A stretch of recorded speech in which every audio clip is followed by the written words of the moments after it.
Hello, students. I wanted to share some directions with you and show you how to use some of the tools you'll need to complete this assignment.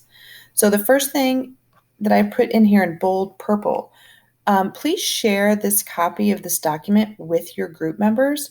That way you can all work on it at the same time. A little tip would be to have everybody send their email in the chat, and then whoever is kind of using this or creating this copy for your group can then share this with you. You will have one group member turn this in for your whole group. So it's going to be very important that you all put your first and last names up here. So you'll just type it in and add them in. So what you're going to have to do for this particular assignment is I've given you an original picture and a scale factor that I want you to use in order to make a scale copy. And the very first thing you're going to have to do is use the draw tool. So just in case you haven't done that before, what you're going to want to do is first click where you want your drawing to go. So you want it in this box because, as you see, this is for the drawings.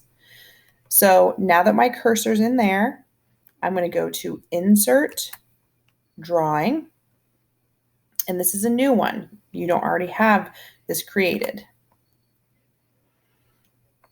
So now this drawing tool is going to be coming up for you to use.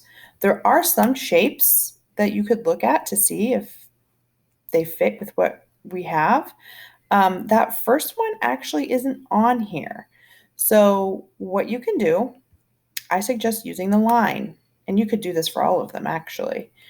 It also might help to move this box over if you can, so that you can see the original. So now I'm going to go ahead and draw my lines. So I have kind of like a short slanting line going this way, and then I have a longer slanting line going that way.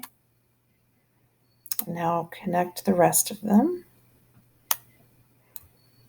This may not turn out perfect, and that's okay. Do your best. So that's pretty good. It's not great, but it's not terrible. So now that I have my scale copy created, I'm going to add a text box so that I can then label my side lengths, my new side lengths. And I just simply create that text box. It's going to pop up. So you have to do a scale factor of 3.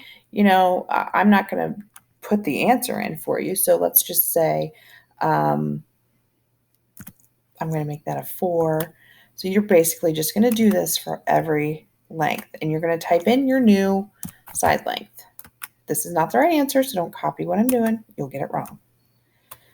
Okay, so you'll do that for all of them. Let's pretend I've got them all done. Once you are finished and you're ready to add it, you simply say save and close. And then that's going to add your drawing in where it should go. But you're not quite yet finished because I also want you to fill in this table. So you're going to type in basically all the original side lengths, and then you're going to type in over here what is the corresponding side to each one, right? So if I here, okay, we've got this one in, so I would say the original side length is 8, the copy side length that corresponds is 6.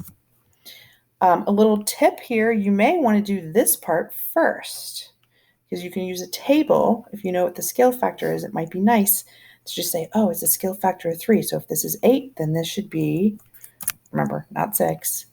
Okay, so you'll basically do that for all of them. Notice because my drawing was kind of big, it kicked this chart onto the next page. You can just, might be best to have this all, each table, so that it's not split up on multiple pages, but you just got to fill in all of them the same way we just did there. So good luck.